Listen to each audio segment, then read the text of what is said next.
Uy, hoy! La. Sino ka? Sino ka? Sino ka?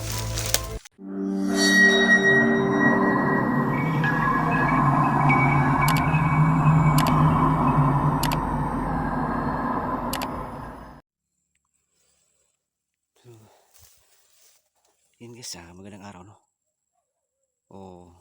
Ulitin ko guys. Anumang oras yung papanood tong video na to. Ayan. Shoutout sa inyong lahat. Maraming salamat po talaga sa pagtangkilik no sa ating YouTube channel. Ayan, Ghost Expert ito.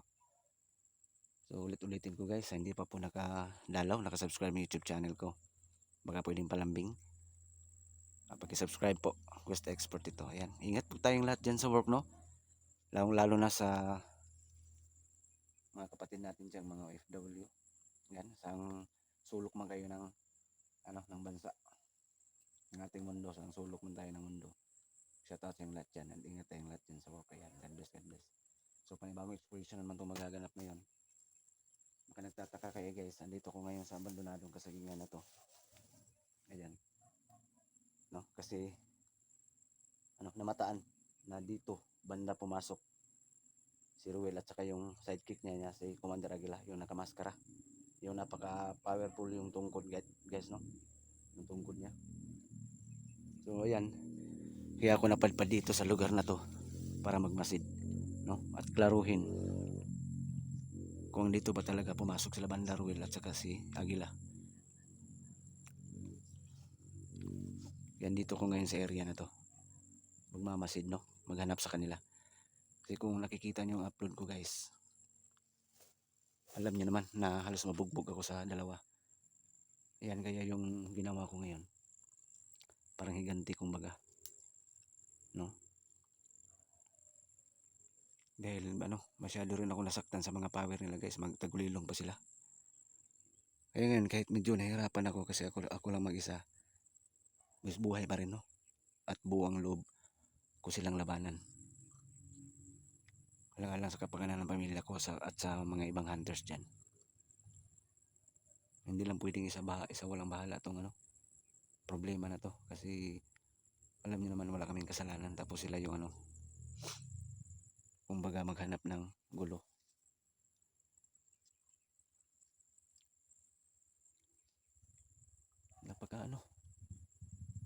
Napakalakas din ng power ng Commander Aguila na yun, yung sidekick na Ruel.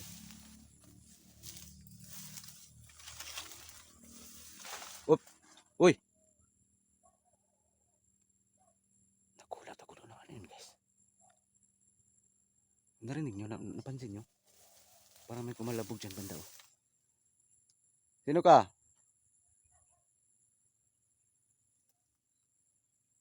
Pati ako guys pati ako na nagulat din na bigla. May biglang kumalabog dyan, di ba?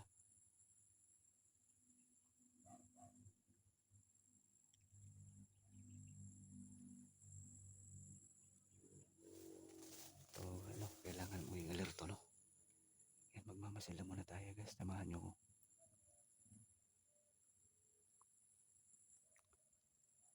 May kumalabog dyan kanina, puno ng saging.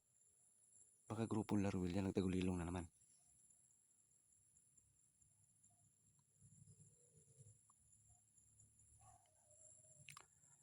So shoutout ha. Pasensya na po, sorry po sa nag-comment dyan na daldal daw ako. Kagaya nito guys, nagkwento lang tayo no, sa mga pangyayari. Ayan.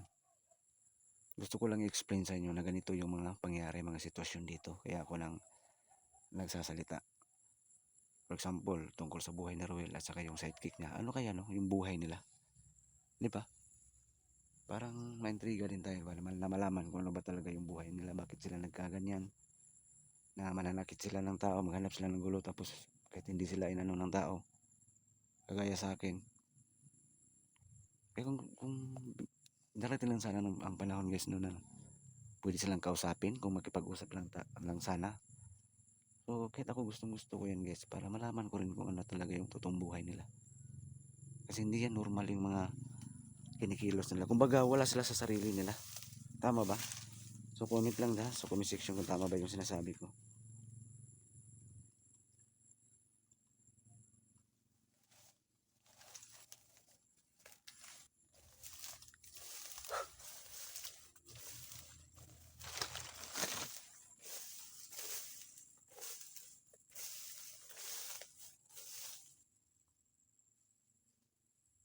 guys, wala pa akong napapansin na ibang mga aura. Wala pa.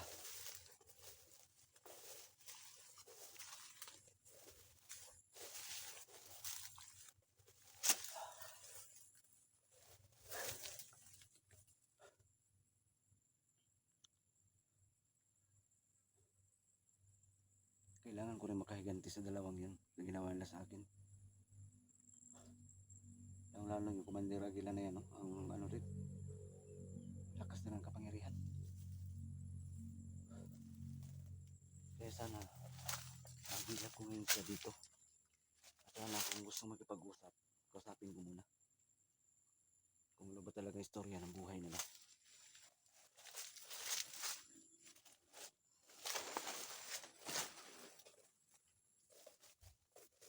Pero siyempre, kailangan na mag-ingat, hindi magkumpiyansa. Kasi mga tuso ang mga yan, mga traidor ang mga yan.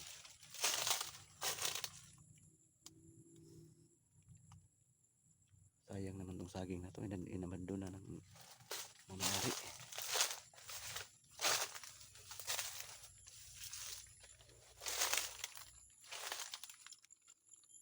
Sana bang daan dito? Pagkasukal naman tong area na to. Hindi ako titigil talaga guys na tugisin sila kasi sila ang unang lumusob sa bahay. Sa ngayon, ilang araw na hindi sila lumusob. So ako na naman yung lulusob sa kanila, papalayo. Tama ba yung ginawa ko guys? Comment lang ha. Pasensya na kayo na baka sabihin nyo, lusob ang lusob si 42. Wala namang nangyari. Ganito kasi yan guys, hindi ganun kasimple kumbaga yung kalaban namin. Di ba? Hindi ganun kadali. Kaya sana huwag kayong magsawa manood sa mga uploads ko, no? Mga uploads ng ibang hunters dyan. Kasi hindi ganun kadali guys talaga. Sa ganitong sitwasyon. Kumbaga hindi ordinaryo yung taong kalaban. Kaya sana huwag lang kayong mainip. Manood pa rin kayo. Huwag nyo i-skip ang ads. Maraming salamat po talaga.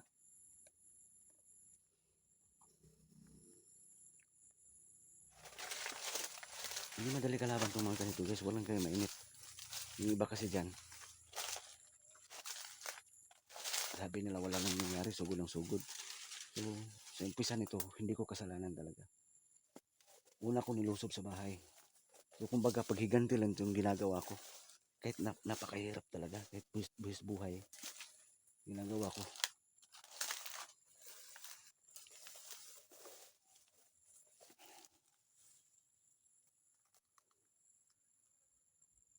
Grabe itong area na to.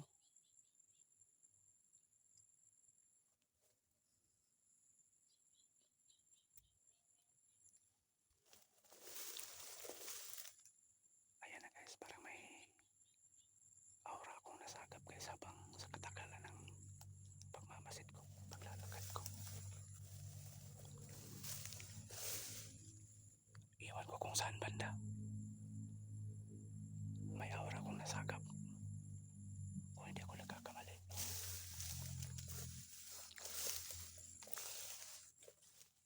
May aura akong nasagap guys. Kaya naman, kalabog na naman guys.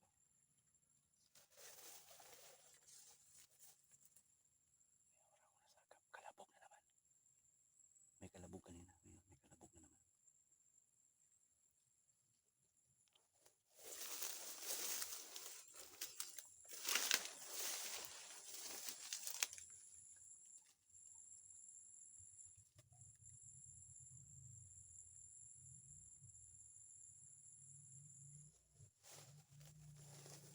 May aura akong nasagap guys. Hindi kalayuan mula dito. Baka siya yung nagkalabog kanina ba yan?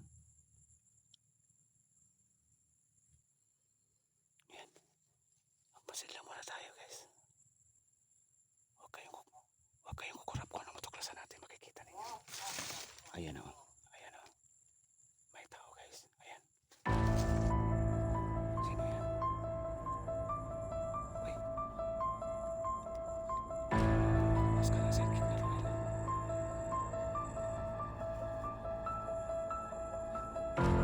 Uy. Yun nga. Parang nagdarasal guys. May tungkol guys. Parang nagdarasal.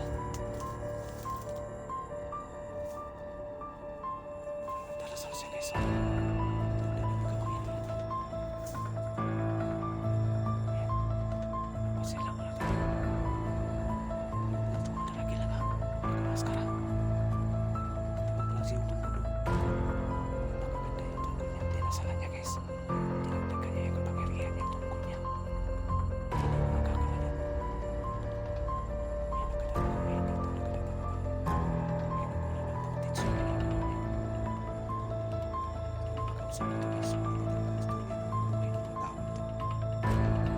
Kasi hindi sila tulad ng dati. Para sila dati ay nagdarasal.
Mismo.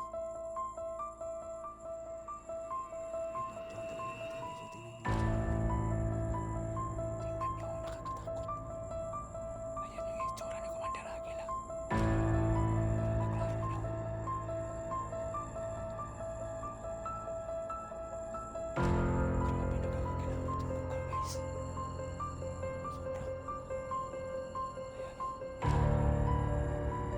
Ayan o.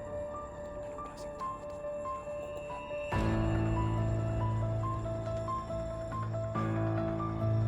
Hindi ko na nga ba? Hindi ko nakakapagpapalit sa akin.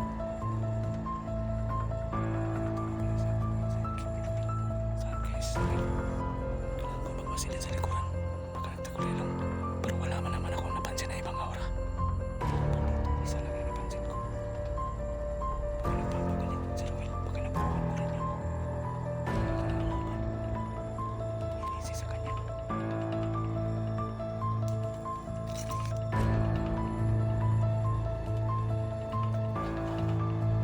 Parang nakapansin. Uy! Uy! Sino ka? Sino ka? Sino ka?